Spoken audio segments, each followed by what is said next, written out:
तो हमारा यह प्रश्न है कि ईश्वर एक है या अनेक है, और अगर ईश्वर है तो मिलता कैसे है और रहता कहाँ है? बहुत सुंदर, बहुत सुंदर। देखिए, ईश्वर अनेक नहीं हो सकते, ईश्वर तो एक ही है। एको सद ब्रह्मांड बहुधा वदंती।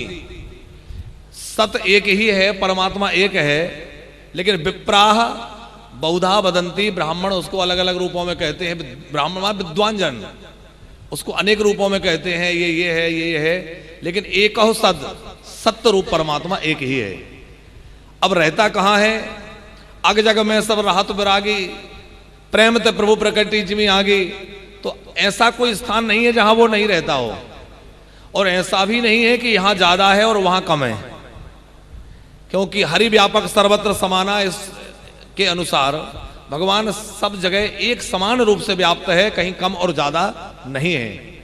लेकिन जहां भक्त का हृदय द्रवित होता है, भक्त करुण पुकार करता है, तो जहां भक्त पुकार लगाता है वहीं भगवान प्रकट हो जाते हैं। जहां भक्त बुलाएगा भगवान वहीं मिल जाएंगे।